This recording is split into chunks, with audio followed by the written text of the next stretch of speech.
kemudian sampai ke research design ya, metodologi penelitian. Jadi itu sudah lengkap bab 1, bab 2, dan bab 3. Nah, hari ini kita akan mendiskusikan bagaimana cara mengkolek data. Jadi kita sekarang posisinya sudah di metodologi penelitian, metode penelitian atau di research design ya. Nah, salah satu cara mengkolek data yang akan kita diskusikan hari ini adalah yang pertama eksperimen dan yang kedua nanti survei ya.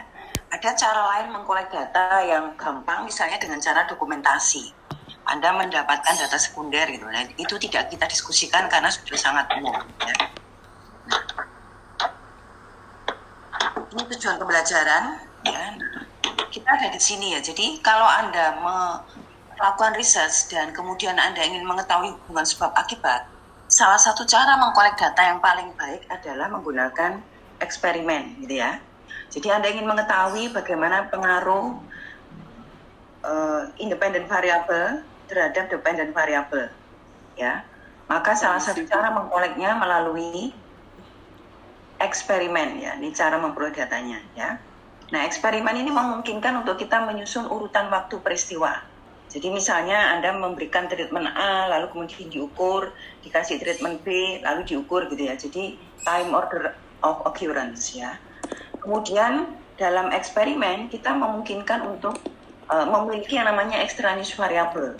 Nah, extraneous variable adalah variabel-variabel yang memang tidak kita kehendaki, yang bisa mempengaruhi hasil, karena itu biasanya kita kendalikan ya. Extraneous variable ini dikendalikan, misalnya lingkungan, misalnya level pendidikan dan seterusnya ya. Jadi ini disebut sebagai extraneous variable. Variabel-variabel yang memang tidak kita teliti tetapi bakalan punya potensi mempengaruhi dependent variable. Jadi DV ini dependent variable ya. IV tadi itu adalah independent variable. Nah, kapan kita menggunakan eksperimen? Ketika research kita mengetahui ingin mencari hubungan sebab akibat, ya. Oke. Nah, ini contoh satu pembuktian mencari evidence yang tidak tepat gitu ya. Jadi ini ibu rumah tangga dengan pertumbuhan anaknya masing-masing, lalu ibu rumah tangganya itu dicek dari sisi berapa banyak dia sudah minum bir ya, setiap musim panas gitu ya. Lalu dicek pertumbuhan anaknya. Nah, ini tidak ada linknya sama sekali gitu ya. Ini contoh causal evidence yang tidak tepat gitu ya. Karena pertumbuhan dipengaruhi oleh banyak aspek gitu ya. Oke. Nah, bisa mendengar saya? Ada pertanyaan? Slide-nya ada sih ya, Bu. Kenapa? Slide-nya. Kenapa nggak bisa dilihat? Iya, nggak ada slide-nya. Oh, nggak keluar. Sorry sih, sebentar.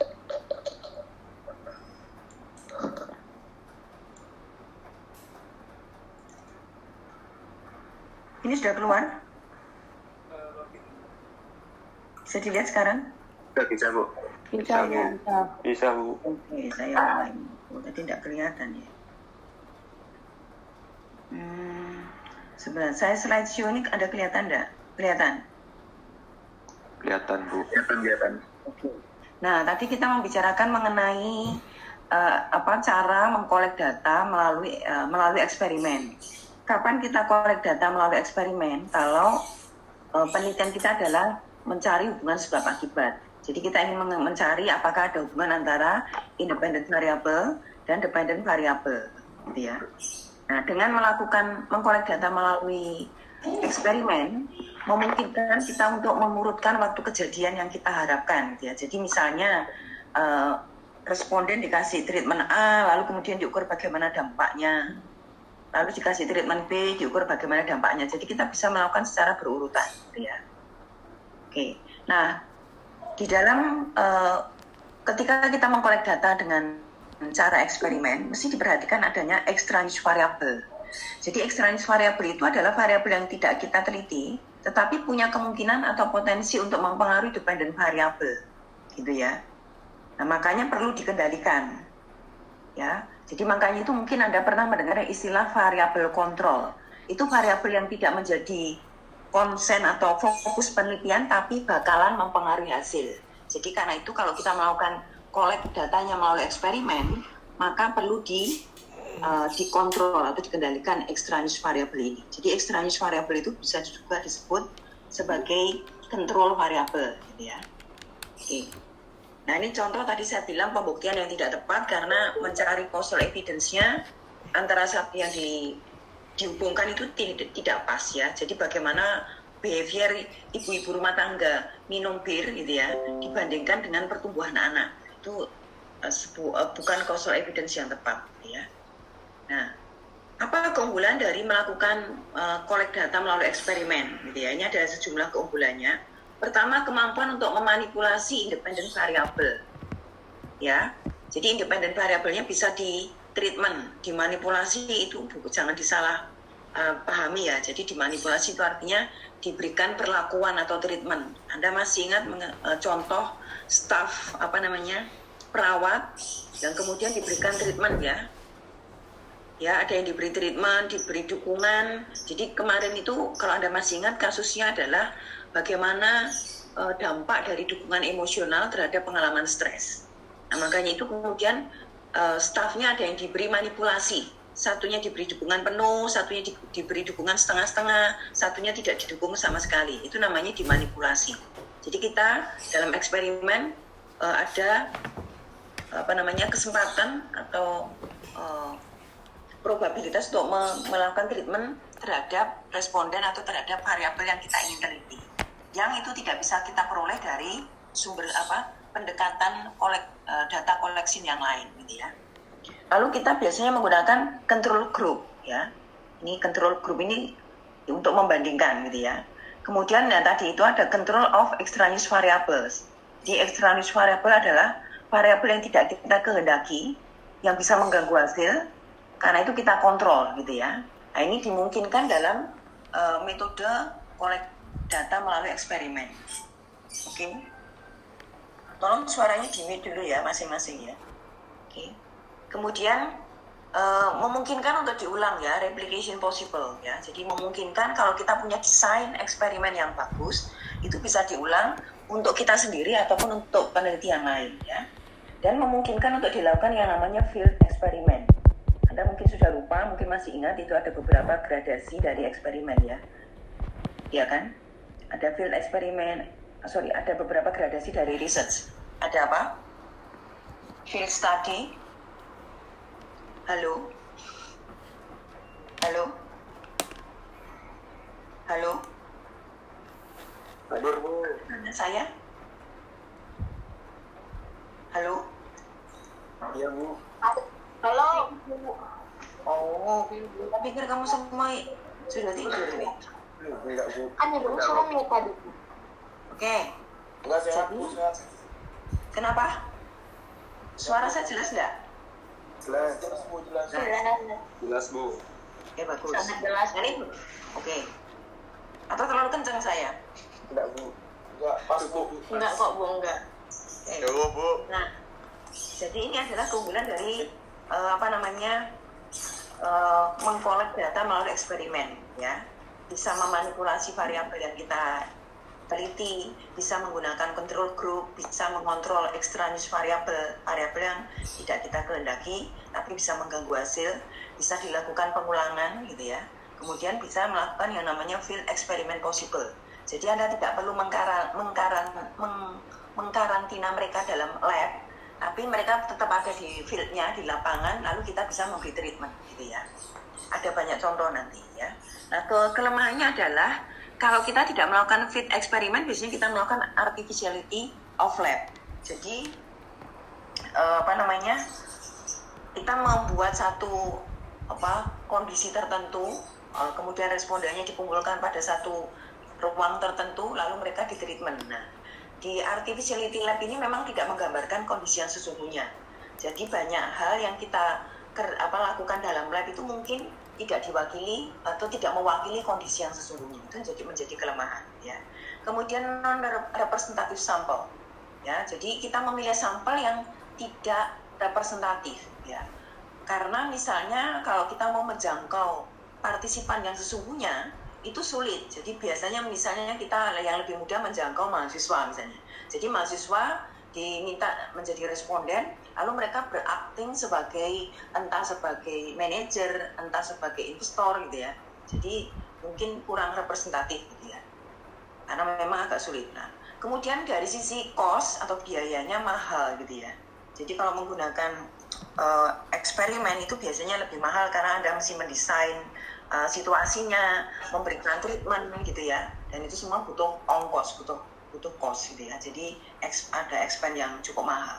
Lalu, nah karena eksperimen itu kan kita memberikan treatment pada situasi sekarang, berarti hasilnya itu ya hasil-hasil sekarang atau hasil-hasil beberapa waktu ke depan. Jadi tidak bisa kita menggunakan itu untuk menilai jangka panjang gitu ya. Karena kan treatmentnya diberikan sekarang lalu diukur gitu ya. Situasinya situasi sekarang atau beberapa minggu atau bulan ke depan gitu ya. Jadi tidak bisa long term gitu ya. Karena memang sifatnya adalah case ini ya, seperti case gitu ya. Jadi kita memberi treatment lalu diukur gitu ya. Oke. Itu keunggulan dan kelemahan dari mengkolek data melalui eksperimen.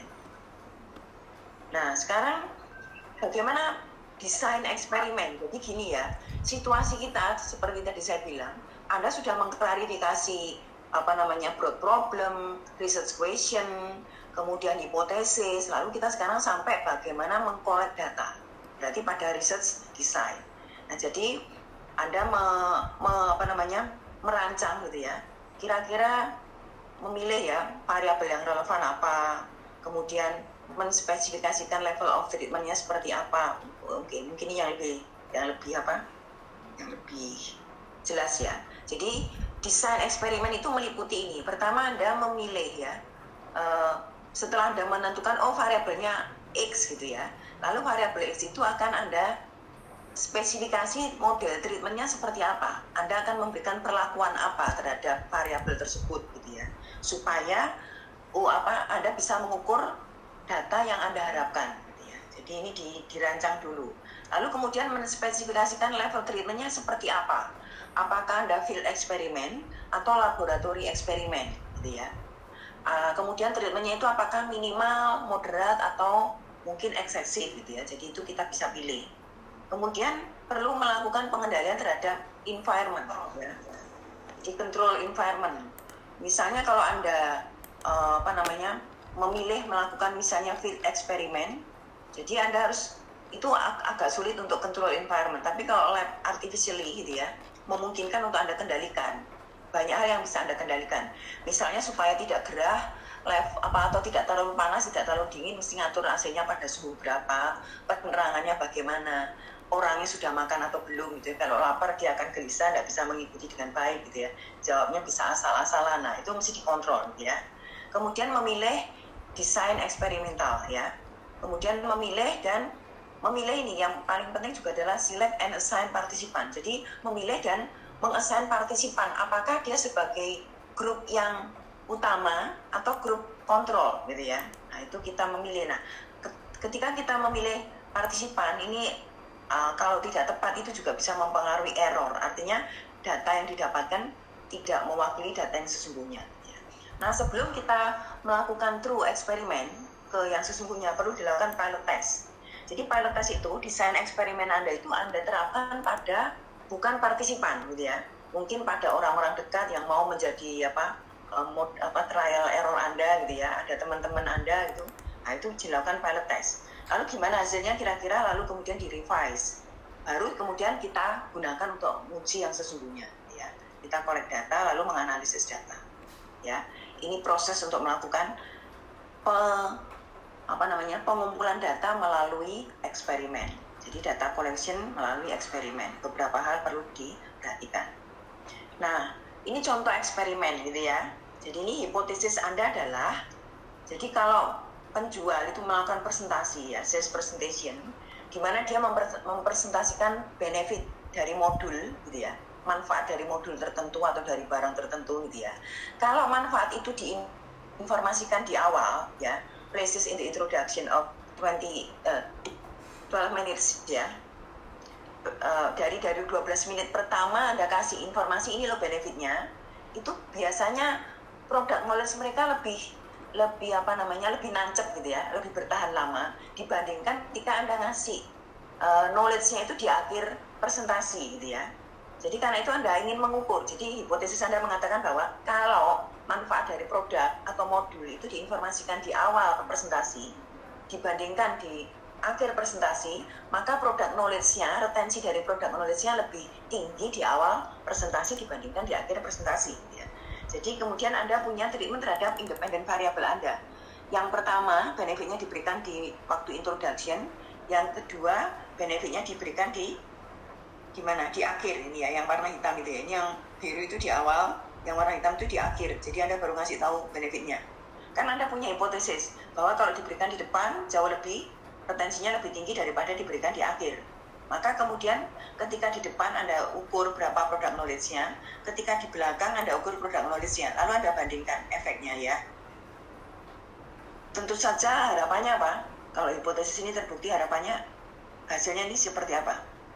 Di V1 dikurangi di V2 bagaimana? Kira-kira gimana? Positif, negatif, atau nol? Halo?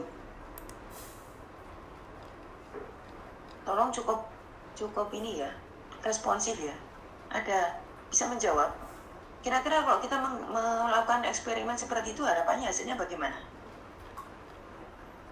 Halo? Positif, Bu. Positif ya?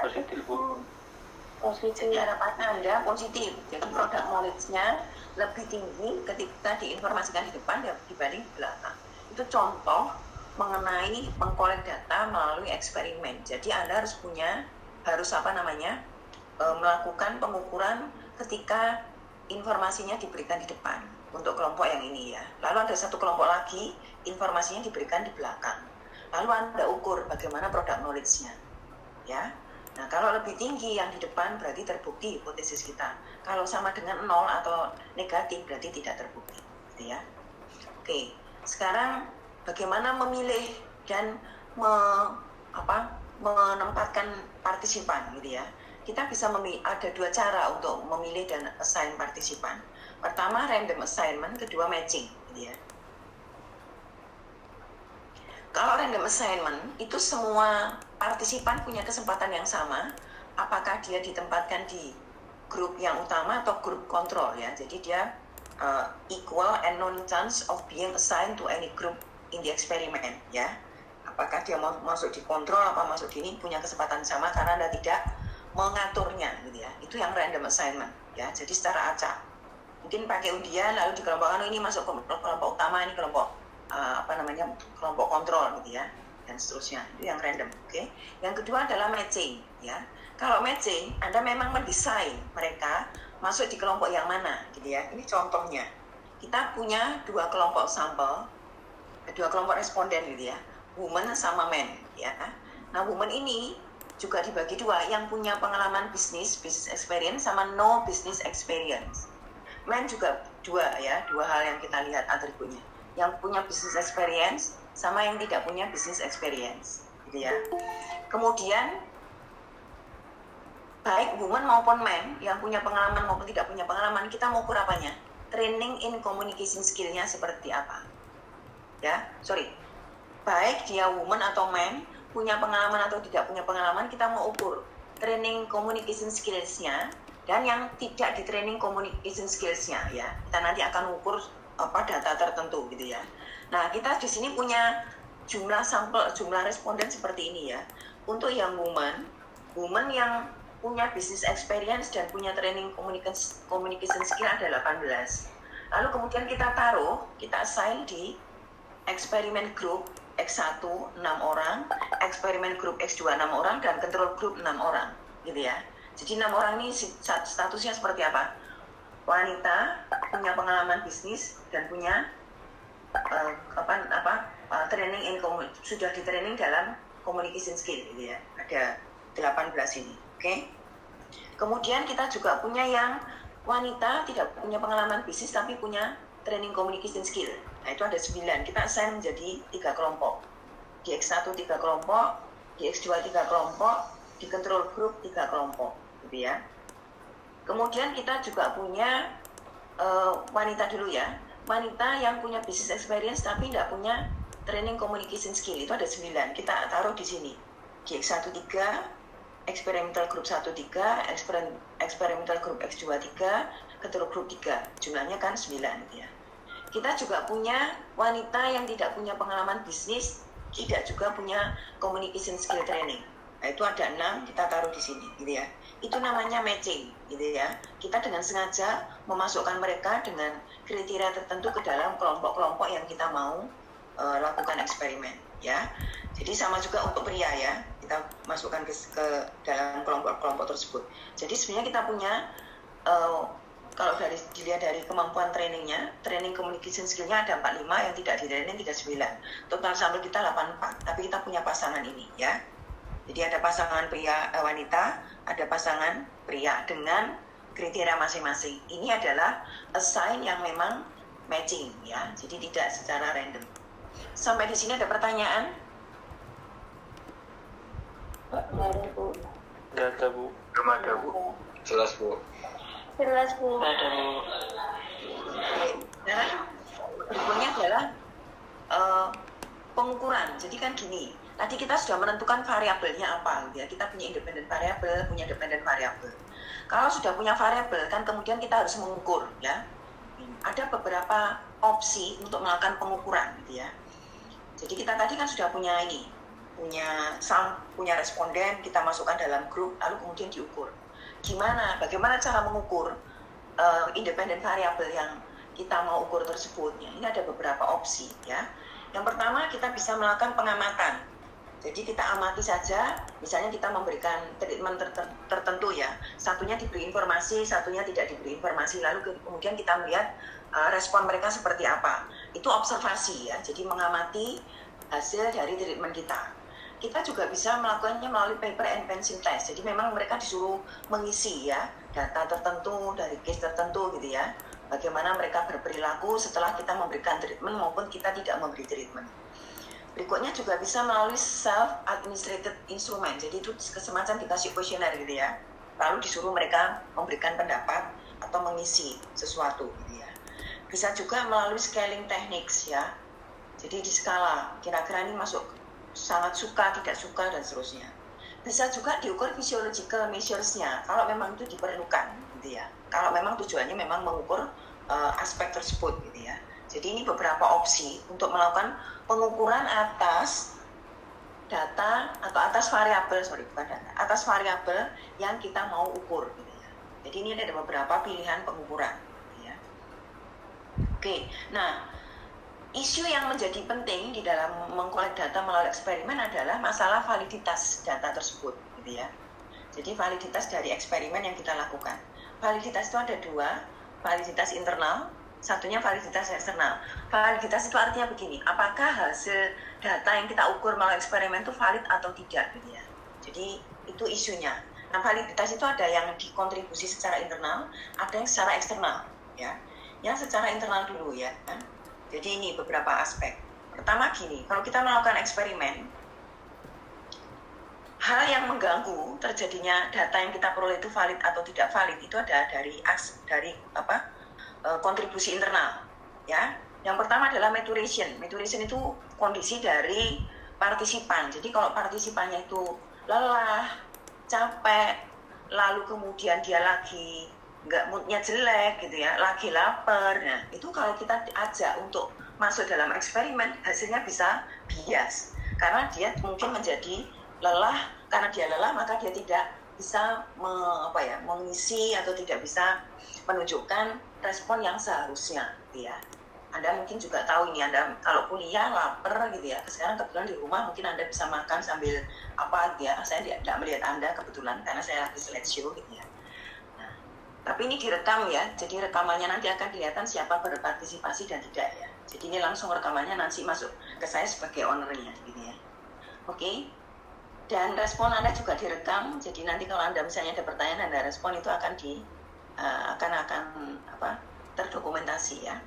Jadi enaknya begitu, oke. Maturation mengganggu hasil ya, karena orangnya capek, lelah, moodnya tidak bagus, lagi lapar gitu ya, itu mengganggu hasil.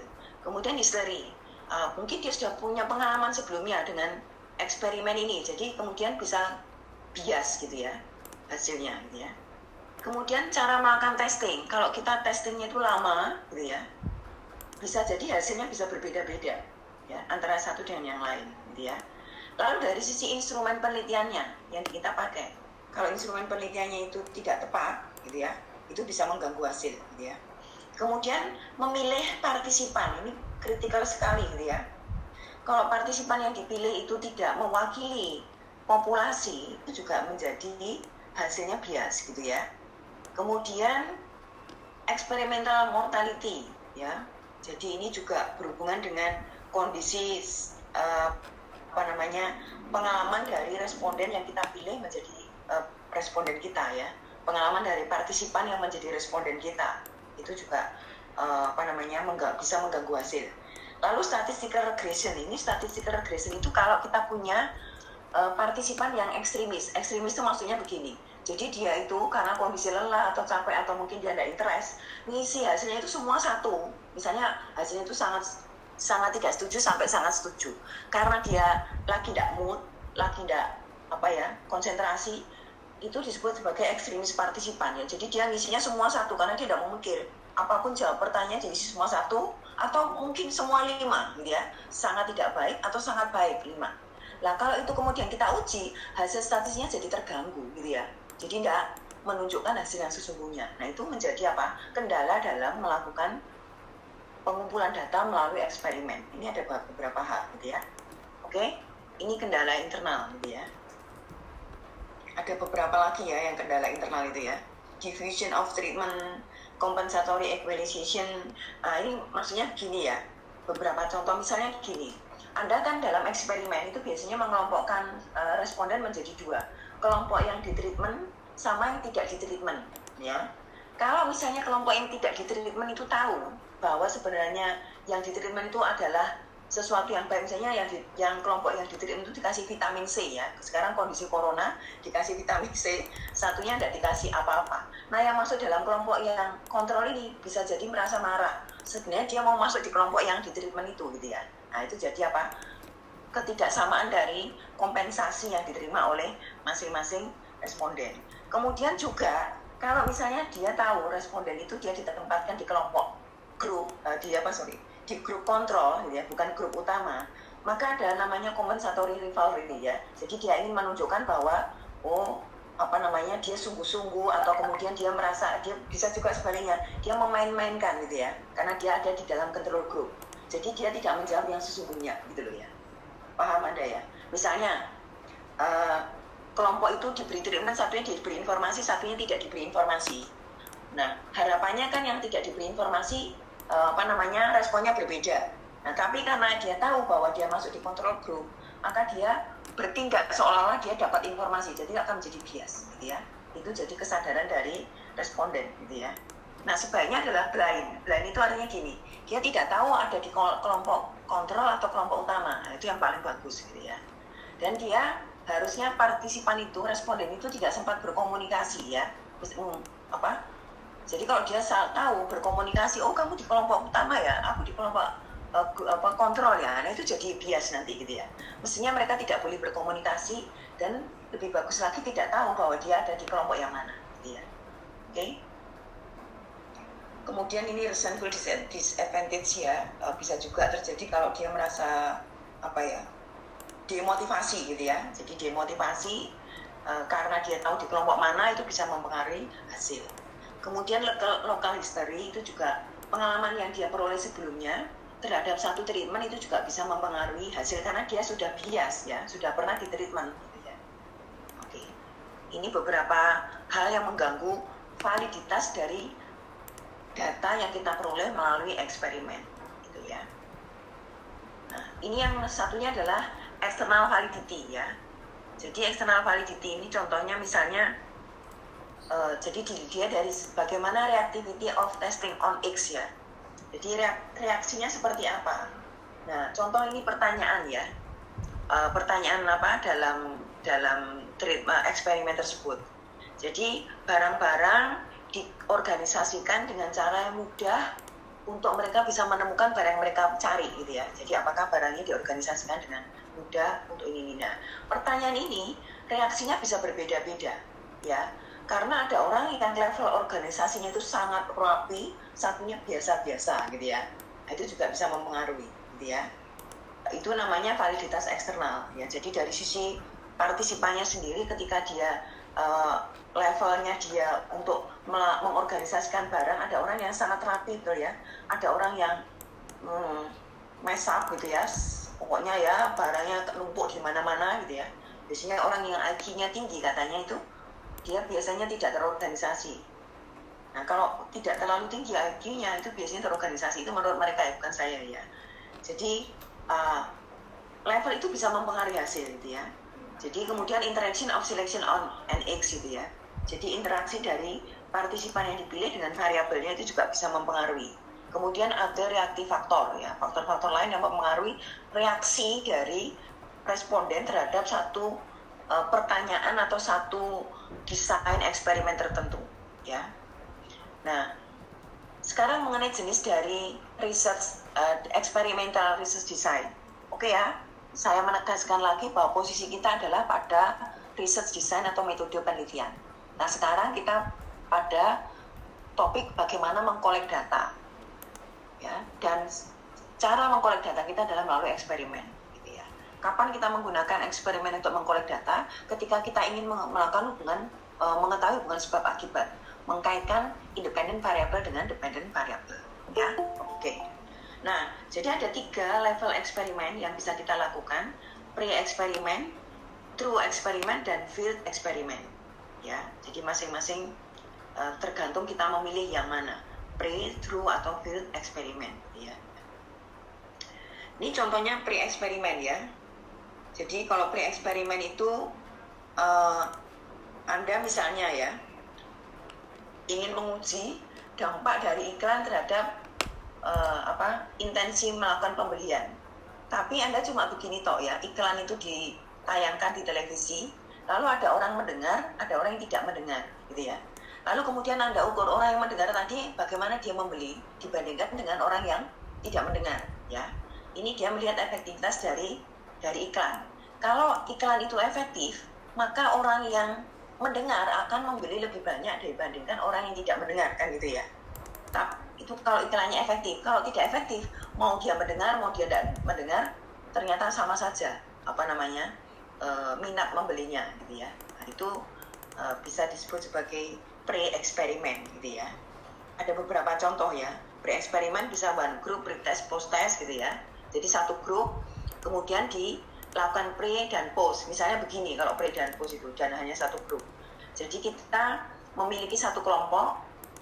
Yang pertama tidak dikasih informasi mengenai produk tersebut atau iklan gitu ya. Lalu kita lihat bagaimana intensi membelinya gitu ya. Itu O1. Kemudian setelah itu kita kasih informasi ya, gimana iklan mengenai produk tersebut dan bla bla bla. Lalu diukur lagi gimana intensi dia membeli. Nah, itu namanya one group, pre-test, dan post-test gitu ya.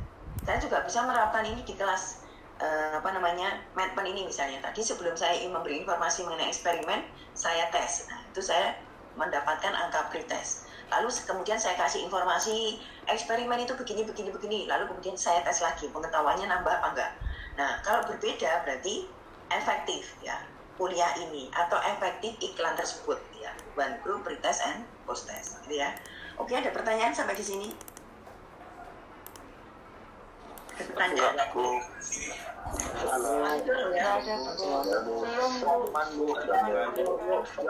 Nih, ini adalah statistik comparison ya.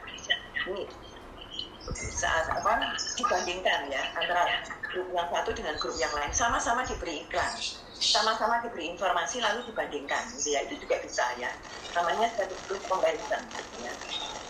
Ini ada gambar ini Anda boleh makan ya. Ya, karena di rumah silakan makan di rumahnya masing-masing ya. Anda bisa sambil makan, bisa sambil minum ya. Tapi jangan sambil chatting ya, nanti tidak memperhatikan. Oke? Oke Bu. Masuk. Oke Bu. Pre-eksperimen. Kemudian yang berikutnya adalah pre-test, post-test, control group design. Nah, ini bedanya adalah kalau yang tadi masih ingat ya, one group, pre-test, post-test. Ini cuma satu kelompok, satu grup, lalu diberi pre-test, lalu kemudian diukur post-test ya. Jadi sebelum diinformasi diukur, setelah diinformasi diukur, tapi pada grup yang sama gitu ya. Itu one group, pre-test, post-test. Kalau yang ini control group design. Jadi kita punya grup yang grup yang kita ukur, lalu ada grup yang kontrol gitu ya. Jadi itu kita bisa melihat responnya ya. Jadi sebelum diberi informasi, kemudian diukur pada kelompok yang diberi treatment ya. Lalu kemudian setelah diberi informasi diukur lagi pada kelompok yang diberi treatment. Lalu kita lihat pada kelompok yang kita tidak beri treatment. Jadi kita punya pembanding dengan grup control group ya. Dan ini yang umum dilakukan gitu ya. Itu kalau yang seperti ini namanya true experiment karena kita memiliki grup control group ya. Kelompok yang menjadi namanya kelompok yang menjadi kontrolnya gitu ya. Nah, itu yang namanya true experiment gitu ya. Kalau tadi yang kita tidak punya control group itu namanya pre-experiment gitu ya. Kemudian bisa juga post test only with control group ya. Jadi kita hanya melakukan post test saja, tidak perlu pre-test, tapi juga dengan control group. Jadi post test setelah dilakukan treatment, tapi kita pada kelompok yang utama sama kelompok kontrol, tapi tidak melakukan pre-test ya, hanya post test. Itu juga bisa dilakukan. Ada banyak desain ya dalam ini. Ini termasuk true experiment ya. Nah, kalau ini non-equivalent control group design, karena ini field experiment, kita tidak bisa mengendalikan control groupnya, ya. Jadi ya kita memang punya control group, tapi ini field. Jadi mungkin kita ngambilnya ya random saja, yang control groupnya maupun kelompok utamanya. Grup utama maupun control group kita pilih berdasarkan apa yang ada di lapangan. Jadi kita tidak bisa mendesain. Jadi bisa jadi control groupnya itu tidak sama dengan grup utama. Ya, karena kita di field eksperimen. Tahu ya, field itu berarti di lapangan kita tidak masukkan mereka dalam satu lab, sehingga kemudian kita tidak bisa kontrol kesamaan dari grup tersebut, kontrol grup tersebut dengan grup utama, gitu ya. Oke. Nah, kemudian juga bisa separate sampel, pretest, post test ya. Jadi sampelnya dipisah, kemudian dilakukan pretest dan post test untuk masing-masing sampel tersebut, gitu ya. Ini juga bisa kita lakukan, itu masuk sebagai field eksperimen. Kalau yang tadi kita nggak melakukan apapun gitu ya, jadi mungkin kontrol grup dengan grup utama menjadi tidak sama, tidak setara. Kalau yang ini memang kita melakukan field eksperimen, tapi kita memisahkan gitu ya, memisahkan sampelnya. Jadi kita sudah dengan sengaja memisahkan ini, sampelnya dipisah, lalu masing-masing dilakukan pretest dan post test, gitu ya. Nah, ini namanya group time series design. Kalau group time series design itu begini, Anda tidak melakukan pengukurannya satu waktu, tapi Anda melakukan pengukurannya beberapa periode lagi. Misalnya setiap minggu Anda ukur, misalnya gitu ya, setelah di treatment. Atau setiap bulan Anda ukur. Nah, maka Anda punya data dalam seri waktu. Setiap untuk treatment A, minggu 1, minggu 2, minggu 3, minggu 4. Itu namanya group time series design. Untuk treatment B, minggu 1, minggu 2, minggu 3, dan seterusnya ya. Atau hari 1, hari 2, hari 3, atau jam bisa juga ya, tergantung kebutuhan ya. Itu namanya group time series design. Dan ini effortnya lebih besar karena Anda harus mengulang pada waktu yang berbeda. Nah, mesti diperhatikan kondisi dari waktu yang berbeda itu harus tetap diusahakan sama gitu ya. Mungkin Anda mengukurnya dalam jam yang sama ya, dalam menit yang sama gitu ya. Itu untuk memastikan bahwa kondisi-kondisi lain bisa kita kendalikan. Yang tadi masih ingat namanya apa? Extraneous variable yang kita mesti kendalikan ya. Oke. Nah, kalau Anda melakukan yang tadi yang namanya group time series design, kita bisa memiliki data ini ya. Data namanya quasi eksperimen. Jadi eksperimen dilakukan di bulan 2, 3, 4, 5 sampai seterusnya gitu ya.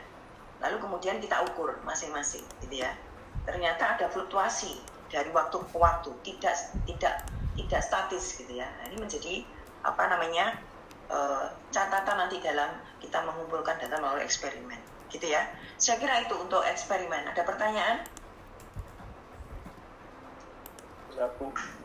Enggak, Bu. Enggak ada, Bu. Enggak ada. Jelas, Bu. Ada? Jelas, Bu, jelas. Jelas, enggak ada. Ya jelas Bu. Ketua kelasnya masuk hari ini. Ketua kelasnya tolong. Oh iya, Bu, saya Bu ketua kelas. Oke, masuk ya. Ya, Bu. Anggotamu yang masuk hari ini 57, yang lainnya kemana? Semoga tetap sehat-sehat ya. Tidak Ya, Bu. Amin. Jangan ngumpul ya, jaga jarak ya. Kumpul dalam kelompok ya. Kerjain PR ya, proposal ya. Siap Bu, siap Bu. Iya Bu. Ini trik dulu saya umumkan untuk beberapa terkait proposal ya. Jadi Oke Bu. saya kan tadi sudah mengumpulkan semua sudah mengumpulkan papernya, proposalnya masing-masing. Tolong dulu ya masing-masing ya. Halo, bisa di-mute masing-masing? Oke. Nah, jadi minggu depan itu kan ada waktunya presentasi, ya kan? Dan harus mengumpulkan proposal bab 1, ya. Jadi nanti dalam minggu depan saya akan memberikan waktu untuk konsultasi online ya. Jadi saya akan buka seperti ini gitu ya. Seperti kelas ini. Jadi Anda kalau mau konsultasi silakan dalam jam yang saya berikan. Dan nanti saya akan umumkan kemudian kapan jadwal konsultasi online ya. Seluruh kelas saya gabung langsung kalau ada pertanyaan. Lalu yang kedua, proposalnya dikumpulkan lewat Lentera ya. Jadi saya sudah siapkan tempatnya di assignment, nanti cek nanti di Lentera. Nah, karena Lentera dia akan otomatis closing kalau Anda mengumpulkan terlambat ya. Jadi tolong tidak terlambat ya. Terus pada hari H Anda tetap bisa join di kelas online ini dan kemudian presentasi. Nah, presentasinya per kelompok. Jadi waktu presentasi tolong menampilkan wajahnya masing-masing. Dan setiap orang anggota kelompok diberi kesempatan untuk presentasi, ya. Jadi Anda tidak perlu ngumpul juga di satu tempat, Anda bisa koordinasi online dalam kelompoknya masing-masing. Nanti setiap kelompok punya waktu presentasi 10 menit, ya. Jadi Anda bisa bagi A 2 menit, B 2 menit, C 2 menit, dan seterusnya ya. Pokoknya tidak lebih dari 10 menit. Setelah presentasi, mungkin ada pertanyaan dari teman-teman, dan saya pasti tanya, ya. Dari saya pasti ada pertanyaan, ya. Gitu ya, jadi mekanismenya seperti itu ya minggu depan. Jadi pastikan Anda online ya, karena kalau Anda online Anda tidak bisa dapat nilai. Dan kelas online ini direkam otomatis ya, jadi nanti saya bisa mendapatkan hasil rekamannya, keaktifan Anda, jawaban Anda bisa saya nilai berdasarkan hasil rekaman tersebut, gitu ya. Oke, ada pertanyaan nggak? Untuk proposal?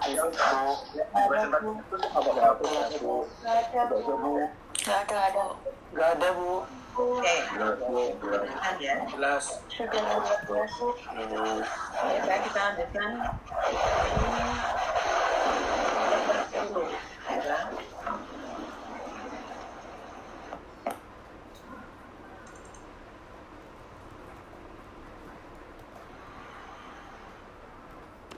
Bisa melihat presentasi saya? Bisa, Bu, jelas. Bisa, Bu. Jelas Bu. Jelas. Bisa Bu. Oke. Sekarang kita diskusi chapter 10 ya. Iya, Bu.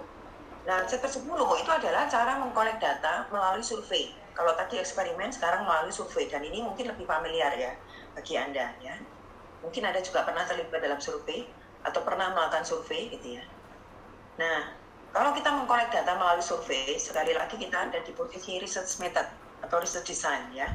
Pertama adalah desain, kita perlu melakukan desain terhadap survei ya. Pertama melakukan screening ya, siapa yang nanti kita wawancarai atau menjadi responden kita. Kemudian menyiapkan partisipan appeal, jadi Anda menarik supaya partisipannya mau terlibat dalam proses Anda melakukan survei gitu ya, menjadi responden Anda gitu ya. Kemudian Anda perlu mengidentifikasi kira-kira sumber-sumber error itu dari mana saja, supaya bisa diminimalkan. Waktu Anda melakukan survei, error itu sudah Anda minimalkan gitu ya. Kemudian, nah supaya Anda bisa meminimalkan error, Anda bisa merencanakan bagaimana cara mengurangi error tersebut ya. Lalu baru menyiapkan instrumennya, kemudian melakukan pretest dan seterusnya, baru kemudian Anda melakukan proses yang sesungguhnya gitu ya. Nah, komunikasi, cara melakukan komunikasi di dalam survei. Jadi Anda bagaimana mendapatkan data? Anda akan mengkolek data melalui survei. Ya. Nah, ketika Anda melakukan survei, ada beberapa pola komunikasi yang Anda bisa lakukan ya. Pertama, melalui yang ini paling banyak dilakukan adalah self administrated survey ya. Jadi mengisi kuesioner kayak gitu-gitu ya. Entah secara paper maupun paperless gitu ya. Bu, maaf menyerang. PowerPoint-nya. PowerPoint-nya Bu. Kenapa? Nggak ada, Bu. Pokoknya nggak ada. Oh, nggak ada. Tuh, tadi katanya sudah. Belum pencet. Yang terpencet foldernya Bu, bukan PowerPoint-nya Bu. Kenapa? Ngestak itu, Bu. Yang ditampilkan foldernya Ibu, bukan PowerPoint-nya Bu. Oh, sorry.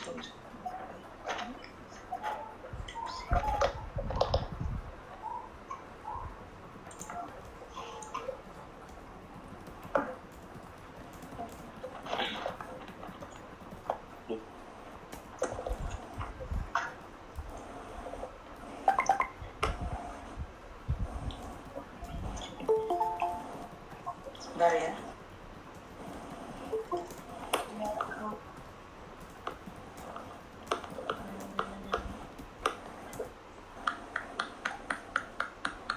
Ada James.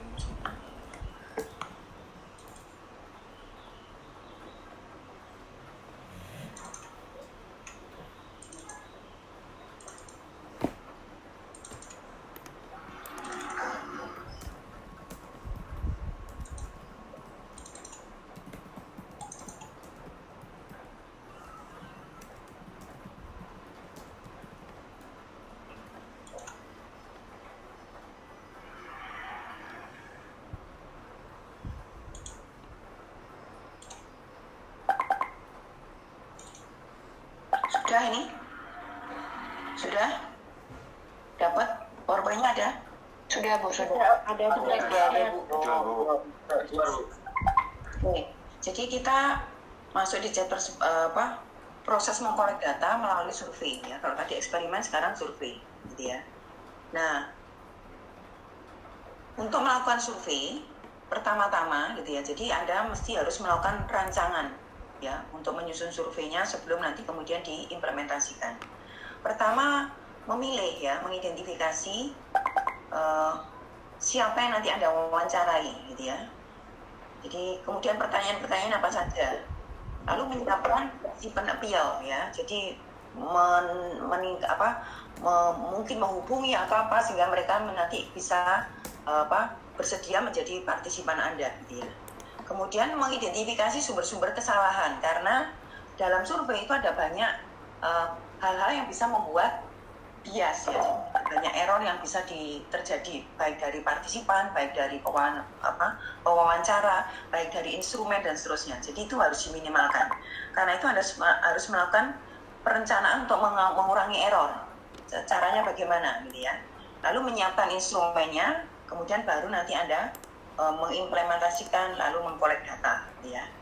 Nah, kemudian pola untuk melakukan komunikasi ya, bagaimana kita mengkomunikasikan survei tersebut bisa melalui self administrated survey, bisa melalui telepon, interview, bisa melalui personal interview ya.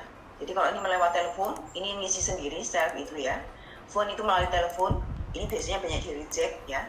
Lalu personal interview itu berarti melakukan interview secara personal ya kepada individu tertentu gitu ya.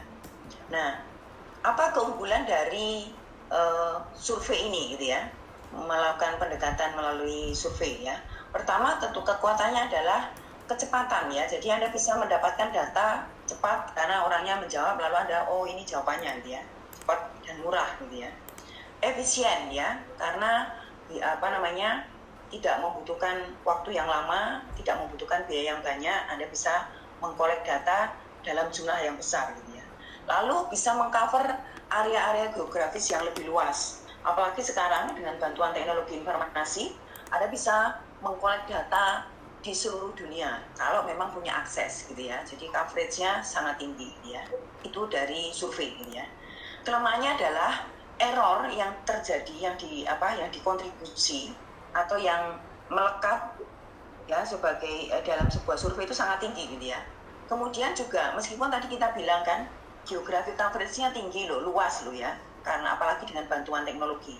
Tetapi juga sebagai peneliti kita tidak bisa mengakses semua populasi kan ya, karena keterbatasan kita, sehingga kemudian kita tidak bisa misalnya mengakses direktur-direktur perusahaan-perusahaan ternama di Indonesia misalnya, apalagi di dunia. Nah, itu juga bisa menjadi kelemahan ya dari survei yang kita lakukan ya.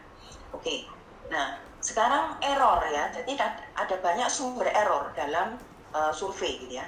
Pertama error karena German question sendiri ya, pertanyaan-pertanyaan dalam survei itu nggak jelas, terlalu kompleks, membuat orang berpikir terlalu lama karena dia disuruh karena pertanyaan Anda bertanya peristiwa 1 tahun lalu, nah, itu kan membuat dia mengingat-ingat. Nah itu jangan sampai ya, kalau dia mengingat dia lupa jawabannya kemudian menjadi bias.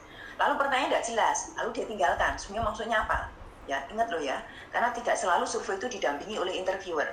Kalau dia menjawab sendiri mandiri, lalu pertanyaan tidak jelas, kemudian jawabannya juga jadi bias ya. Lalu menjadi error. Data yang Anda dapatkan bukan data yang sesungguhnya ya. Itu dari sisi pengukuran pertanyaan-pertanyaannya ya. Lalu dari sisi partisipan itu juga bisa menyumbang error ya. Lalu dari sisi interviewer itu juga bisa menyumbang error ya.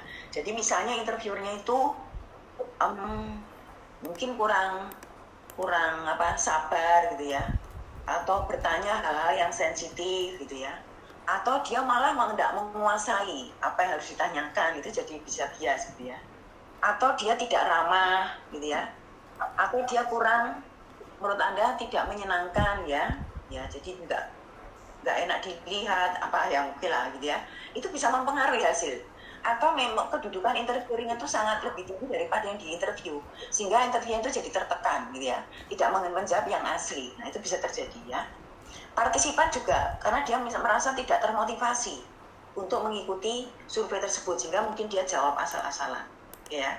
Nah mari kita lihat dari sisi partisipan, apa yang membuat motivasinya naik, apa yang membuat dia demotivasi.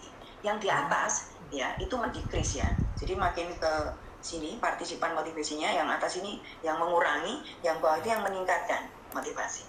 Kita bicara yang meningkatkan dulu ya. Apa yang meningkatkan partisipan untuk berpartisipasi dalam survei Anda? Ya, pertama prestige of research sponsor or agency.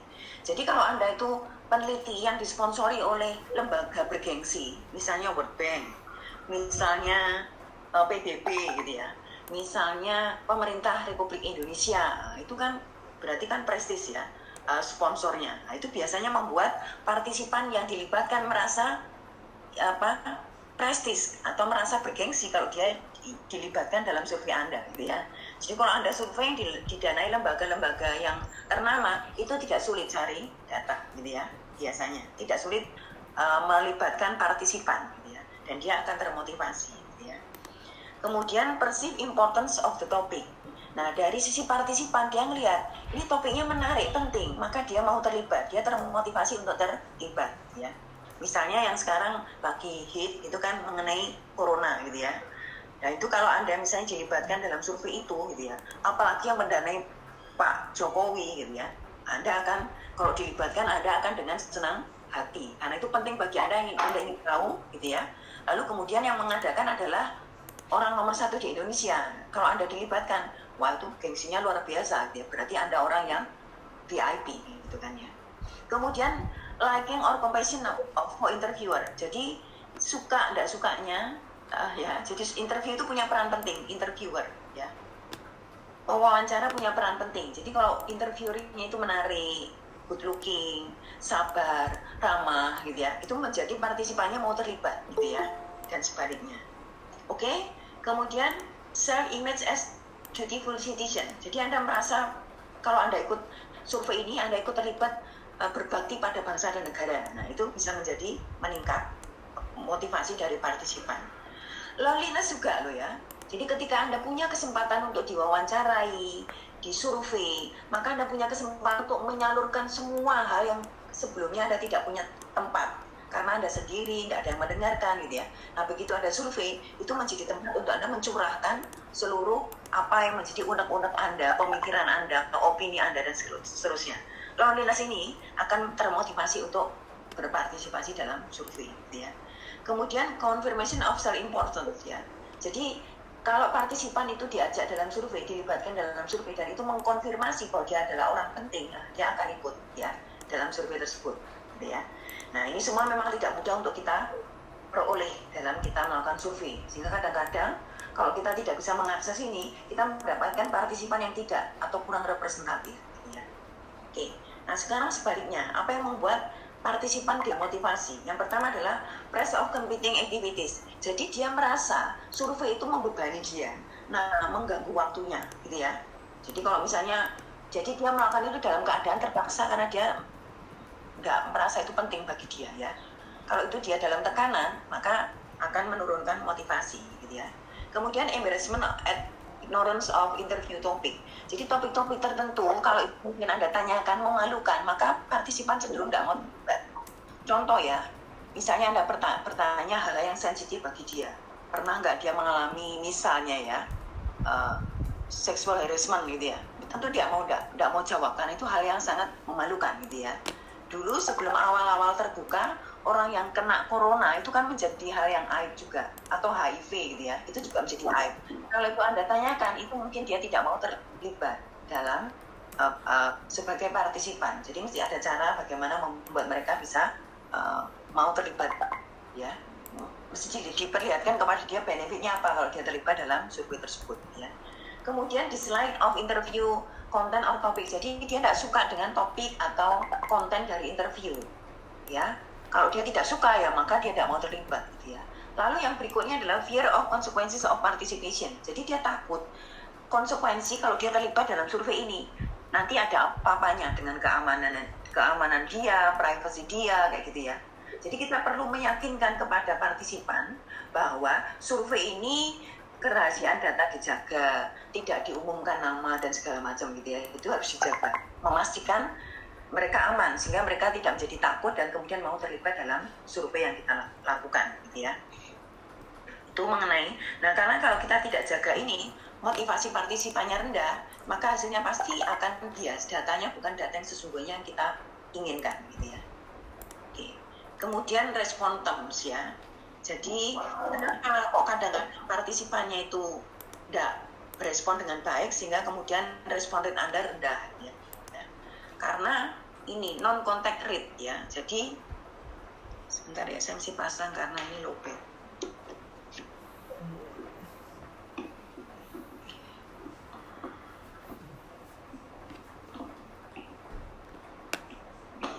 Kenapa partisipannya rendah? Karena banyak yang tidak dikontak, yang orang sebenarnya punya kesempatan untuk jadi partisipan tidak diberi ya.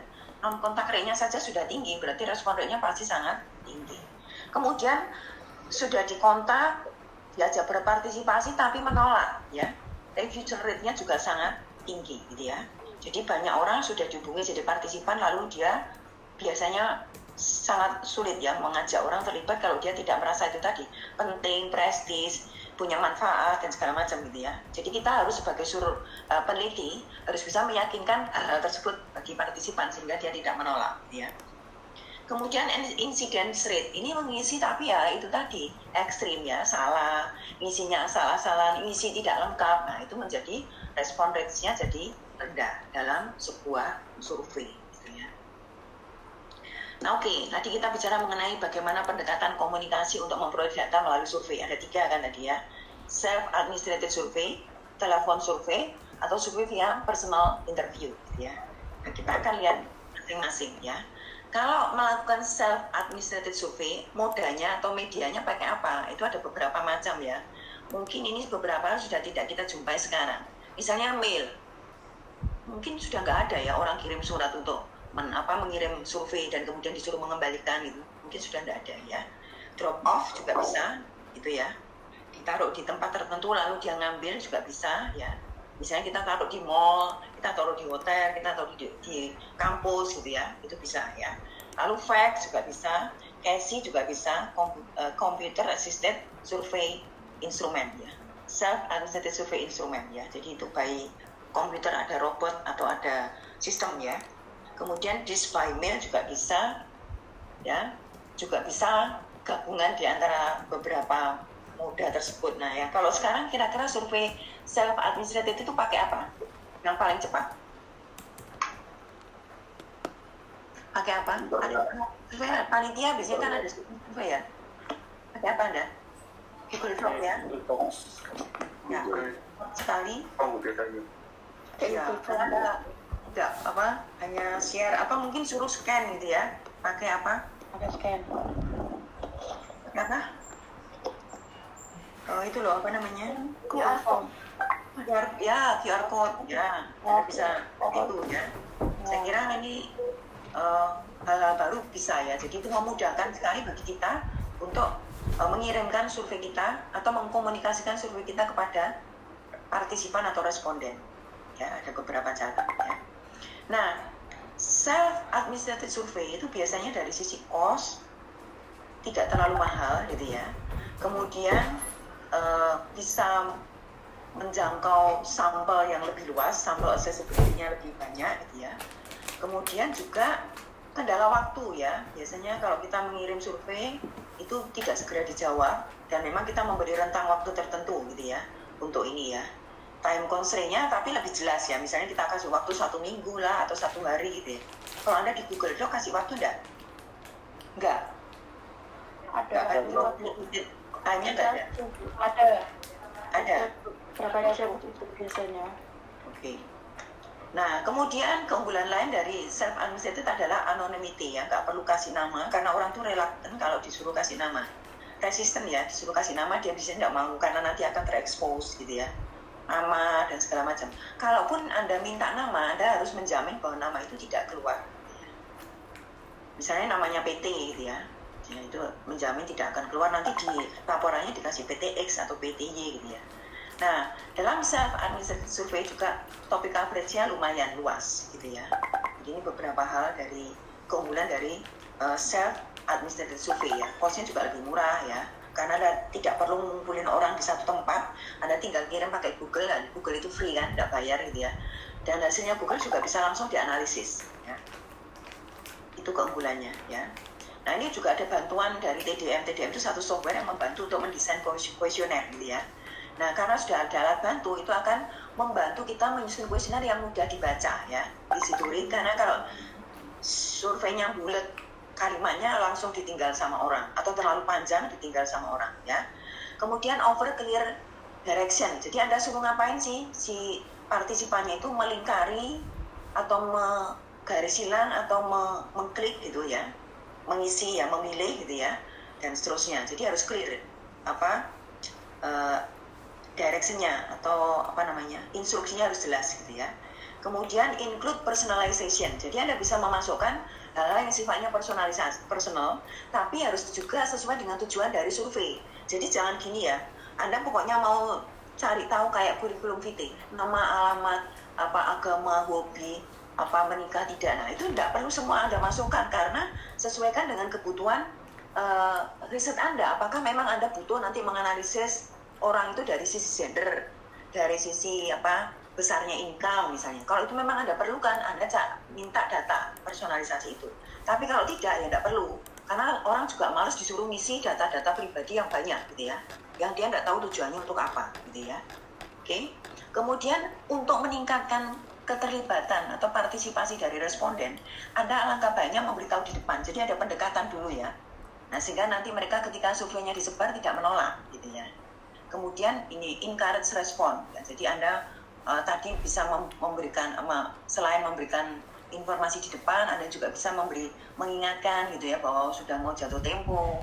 Kemudian misalnya untuk encourage respon, Anda juga bisa ngasih apa? Ngasih apa biasanya? Ngasih souvenir gitu ya. Ngasih souvenir sehingga dia kemudian tertarik untuk terlibat sebagai partisipan, apalagi kalau souvenirnya menarik gitu ya. Biasanya Anda kasih tahu di awal, nanti kalau Bapak sudah selesai, Ibu sudah selesai, kami ada souvenir gitu ya. Biasanya itu dia akan ngisi gitu ya. Oke. Atau untuk encourage respon Anda juga bisa menunggu. Kalau itu misalnya paper ya. Tapi kalau sekarang Google ya, jadi Anda bisa approach lewat BA atau lewat line ya, yang kemudian bisa membantu untuk punya hubungan yang lebih baik dengan partisipan. Nah, ini ada juga opsi web-based survey ya. Ini sudah banyak. Tadi salah satunya Google, fee-based. Ada yang free, ada yang fee-based service ya. Ada yang juga surveying software, sudah banyak. Salah satunya TDM tadi ya. Itu ada surveying software yang membantu kita untuk mulai dari mendesain survei sampai kemudian menganalisis datanya gitu ya. Ini pilihan-pilihan yang tersedia sekarang dan sangat banyak gitu ya. Oke. Keunggulan kalau kita menggunakan software ya, survei melalui software. Pertama, desain kuesionernya sudah standar ya, jadi kita bisa kuesioner design in word processing environment ya, sudah standarisasi, skalanya juga sudah dijelaskan ya, apakah mau pakai mulai dari sangat tidak suka sampai sangat suka, sangat setuju sampai tidak setuju, jawaban ya dan tidak dan macam-macam ya, sudah dibantu untuk melakukan skala ya. Kemudian automated publishing to the web ya, jadi otomatis dipublikasi dalam web, jadi dalam bentuk analisis ya. Real time viewing of incoming data, jadi Anda tahu data masuk itu real time ya. Siapa yang mengumpulkan data itu bisa tahu real time. Rapid transmission of result ya, jadi Anda bisa mendistribusikan hasilnya secara cepat pada orang-orang yang punya kepentingan, bisa masyarakat, bisa pihak tertentu gitu ya, tergantung pada siapa yang Anda tuju, atau hasil ini Anda berikan kepada siapa, kepada pemerintah misalnya juga bisa ya, dalam waktu yang lebih cepat ya. Kemudian flexible analysis and reporting mechanism ya, jadi karena sudah dibantu oleh software ya, sehingga lebih mudah. Nah ini keunggulan dan kelemahan dari web base ya, survei gitu ya. Pertama adalah cost saving tentu saja, short turnaround ya. Kemudian use of visual stimuli, Anda bisa menggunakan visual ya, yang mungkin tidak bisa kita generate sendiri kalau kita misalnya pakai mendesain sendiri gitu ya, entah pakai paper atau menggunakan alat bantu ya. Tapi kalau menggunakan web base itu ada bantuan visualisasi dan itu membantu partisipan untuk memahami maksud dari pertanyaan ya, karena Anda memvisualisasikan. Kemudian access to partisipannya lebih mudah gitu ya, jangkauannya lebih luas karena itu sekali lagi karena bantuan teknologi informasi ya. Perception of anonymity ya, karena tidak pakai nama orang cenderung untuk mau mengisi ya. Kemudian akses data and experience otherwise unavailable ya. Ya itu bisa kita dapatkan gitu ya. Disadvantages-nya adalah merekrut siapa partisipan, merekrut pewawancara kalau memang itu dibutuhkan, merekrut orang yang ahli gitu ya. Kemudian coverage-nya kadang-kadang memang bisa dikatakan luas, tapi pada waktu tertentu mungkin Anda tidak bisa mengakses mereka ya. Kemudian difficulty developing probability samples. Ini karena apa? Karena kan Anda melepas begitu saja ya kuesioner Anda, jadi Anda tidak bisa memilih kira-kira yang bakalan isi berapa, respon rate-nya bagaimana, ini lepas ya, di luar kendali kita. Ini sulit ya, karena web base ya. Jadi setiap orang yang memang menjadi partisipan Anda bebas ya untuk mengisi dan bebas untuk mau atau tidak mau menjadi partisipan atau responden. Kemudian technical skill-nya dibutuhkan cukup tinggi karena ini membutuhkan membutuhkan kemampuan untuk mengoperasikan dari software tersebut ya. Kemudian sistem compatibility issues. Barangkali software itu tidak compatibility dengan komputer Anda ya, dengan alat-alat yang lain, itu bisa menjadi isu tersendiri ya. Possible self selection bias. Jadi mungkin kita jadi begini ya, karena kan kita ngelepas nih, pertanyaan kita lepas, kita tidak membuat kriteria dari responden. Jadi barangkali yang ngisi itu adalah orang yang tidak tepat gitu ya, orang yang tidak punya pengetahuan dengan topik itu, tidak punya interest dengan topik itu ya, mungkin pengalamannya tidak ada, mungkin pendidikannya dan banyak lagi ya, itu bisa mempengaruhi hasil. Kenapa? Karena Anda tidak kontrol terhadap partisipan tersebut gitu ya. Nah kemudian ini keunggulan dari self administrated study ya, akses inaccessible partisipan ya, bisa mengakses partisipan yang semula tidak bisa kita akses ya. Kemudian insentif for higher response rates ya, kalau administrated study dibandingkan kalau misalnya kita menggunakan telepon, karena telepon itu belum apa-apa orang cenderung reject gitu ya. Kemudian lowest cost geographic coverage, ini contoh ya, yang ini yang self administrated study, ini pakai software tentu saja, orang siapapun yang kesini datang misalnya ini ditaruh di di lounge yang hotel atau di lounge di bandara gitu ya, orang kemudian yang berkepentingan bisa ngisi gitu ya, jadi geographic coverage-nya luas, yang di sini kan siapapun bisa gitu ya. Kemudian lowest cost, minimal staff needed, jadi nggak ada orang yang perlu mendampingi karena sudah bisa langsung mandiri mereka mengerjakan ya. Perceived anonymity tadi sudah ya, reflection time ya, jadi ini beberapa keunggulan dari self administrated study ya. Question complexity-nya juga bisa kita pertimbangkan gitu ya. Jadi jangan sampai nanti kita membuat pertanyaan-pertanyaan yang terlalu kompleks sehingga orang tidak mau jawab. rapid data collection ya, karena begitu diklik langsung nanti datanya bisa masuk dan bisa dianalisis ya. Visual possible, multiple sampling ya, jadi Anda bisa melakukan sampling yang beberapa kali, nanti Anda bisa. Nah ini begini ya, tadi kan saya bilang Anda kan lepas nih kuesioner, siapapun bisa ngisi, tapi dalam pertanyaan di kuesioner Anda bisa membuat kriteria sebenarnya. Misalnya gini, apakah Anda pernah melakukan perjalanan ke sini gitu ya. Nah, jadi orang yang tidak pernah melakukan perjalanan, dia tidak ngisi berikutnya. Karena otomatis itu menjadi filter gitu ya. Itu bisa kita lakukan ya. Multiple sampling ya, melalui pertanyaan-pertanyaan dalam kuesioner. Oke? Nah, kelemahannya adalah low response rate in some modes ya. Kalau ini memang mungkin cepat ya, begitu jawab langsung ini gitu ya, langsung terdistribusi, langsung kemudian bisa dianalisis datanya. Tapi beberapa juga kalau memang Anda tidak menggunakan media atau teknologi tertentu, mungkin bisa juga membuat respon rate-nya jadi rendah. Misalnya ada cukup email gitu ya, orang email itu kan atau pakai Line ya, atau pakai WA gitu ya. Nah itu juga bisa membuat respon rate-nya rendah gitu ya. Kemudian tidak ada intervensi dari interviewer, itu jadi keunggulan, di satu sisi juga bisa menjadi kelemahan. Karena tidak didampingi, orang jadi free menjawab. Tapi di sisi lain kalau dia bingung, dia jadi nggak ngerti apa harusnya yang ini kan tidak ada yang mendampingi, maka kemudian dia bisa jawab asal-asalan juga ya. Nah, kalau kita melakukan self administrative study jangan panjang-panjang, karena panjang orang malas untuk ngisi. Ya mungkin 1-2 menit, paling lama 5 menit gitu ya untuk dia ngisi gitu ya. Kemudian cannot to be kompleks juga, karena kalau terlalu kompleks pusing, kemudian di leave ya, ditinggalkan keterlibatan dia dalam mengisi kuesioner tersebut. Jadi ada ya kuesioner sudah diisi, kemudian ternyata ada lagi panjang di bawahnya. Saya juga kalau terima begitu saya tidak mau ngisi ya, terlalu panjang ya, membuang-buang waktu kita juga ya. Kemudian requires accurate list ya. Jadi kita membutuhkan list yang akurat sehingga nanti bisa dibantu list dari partisipan ya, sehingga bisa membantu kita untuk nanti menganalisis yang memang kita perlu dari partisipan tersebut.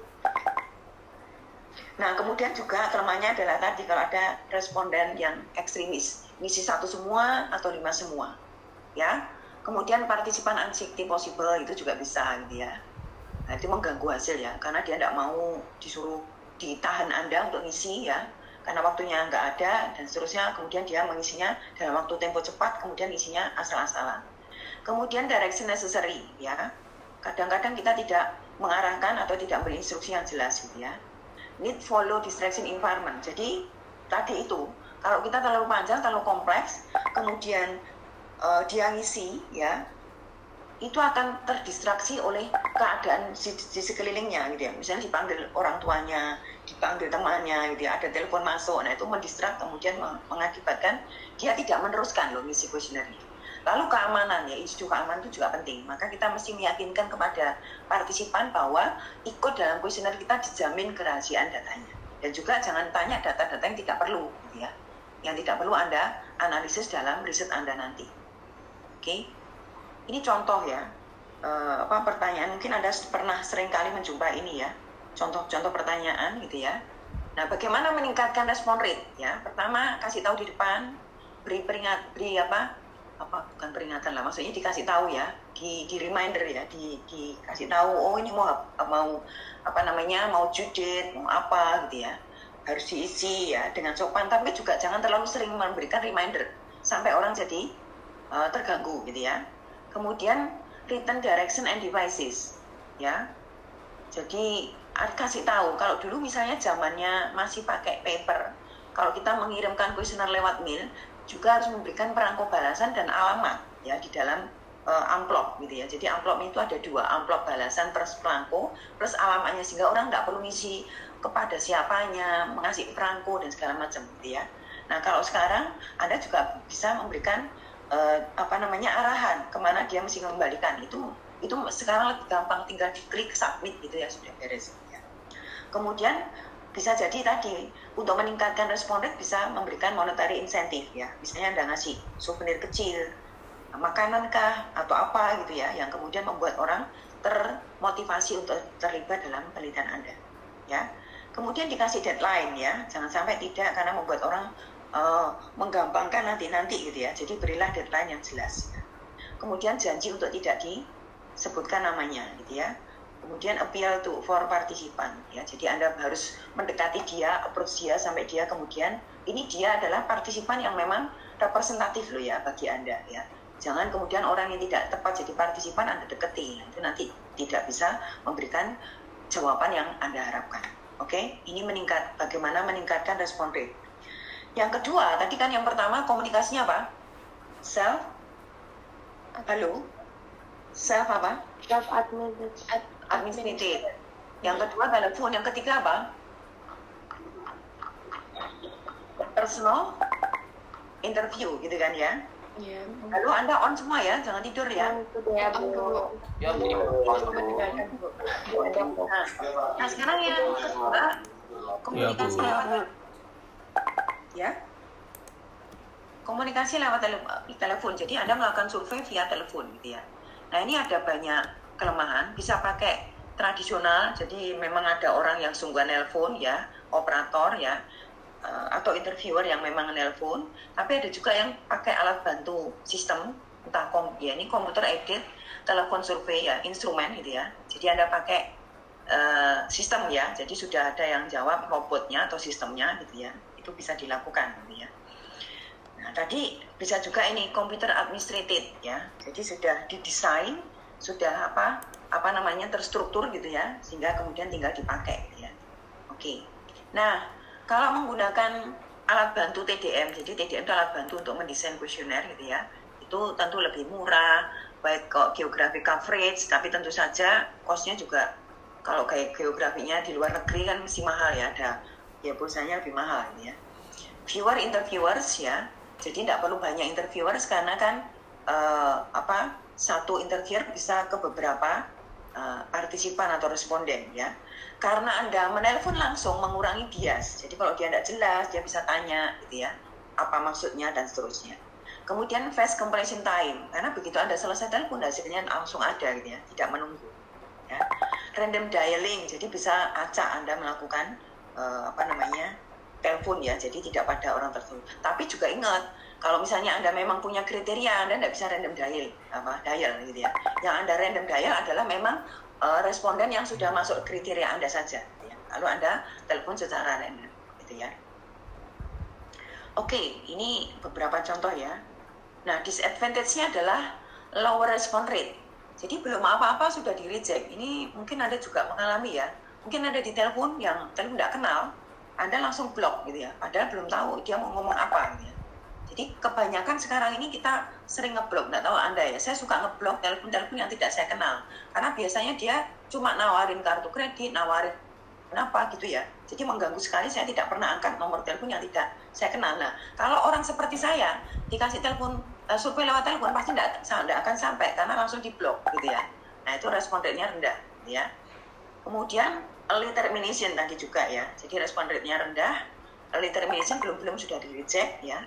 Higher cost if geographically dispersed sample. Jadi Anda di seluruh kawasan dunia itu misalnya Anda mau survei, nah itu berarti cost-nya akan mahal untuk biaya teleponnya ya. Limited interview length, jangan panjang-panjang kalau telepon pakai kalau survei pakai telepon ya. Kenapa? Ya pertama orangnya tidak mau diwawancara terlalu panjang, kedua juga cost juga gitu ya. Kemudian ini jadi orang yang menolak di depan termasuk sebagai inaccessible population. Jadi dia memang tidak mau diakses gitu ya. Kemudian limited complexity of skills ya. Jadi Anda mesti harus membatasi ya skalanya itu seperti apa ya, tidak suka tidak gitu ya. Itu yang mesti tidak bisa dia dikasih pilihan terlalu banyak ya. Nanti akan mungkin tidak mau jawab gitu ya. Oke. Nah, selain yang pakai telepon juga bisa pakai personal ya. Ini sangat individual gitu ya. Jadi maksudnya sangat personal. Itu interviewernya datang gitu ya ke rumah Anda atau ke satu tempat tertentu kemudian diwawancara ya. Ini juga bisa pakai alat ya, bisa pakai multi alat ya. Intercept bisa pakai CEPI itu computer aided personal interview ya.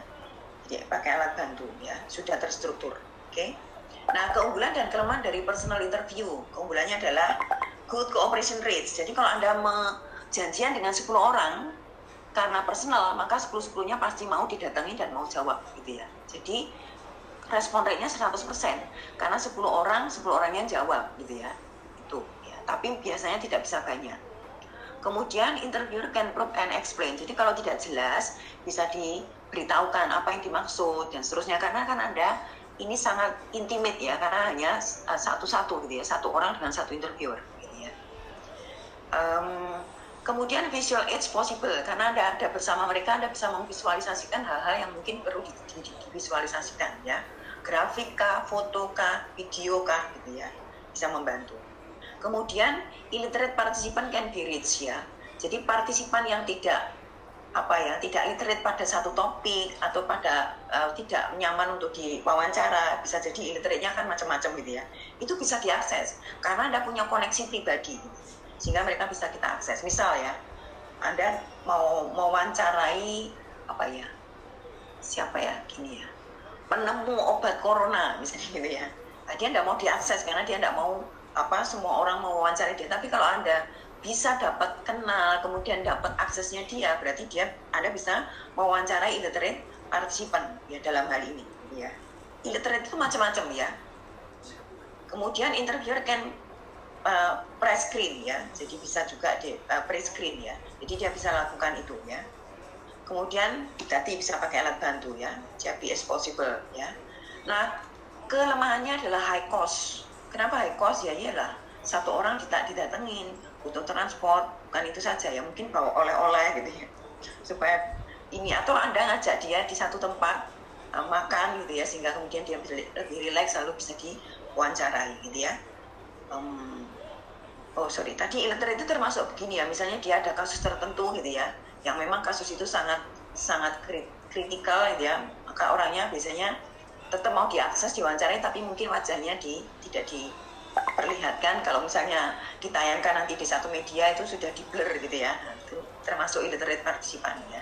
Itu biasanya bisa dicapai melalui personal interview ya. Oke, disadvantage-nya adalah high cost, need for highly trained interviewers. Nah, interviewnya harus sangat terlatih ya. Jangan sampai interviewnya tidak menguasai keadaan. Ini interview terpilih lah yang biasanya mewawancarai orang-orang penting atau illiterate partisipan tadi ya. Nah, kemudian kelemahan lain adalah time consuming, labor intensif karena harus meng-hire beberapa interviewer.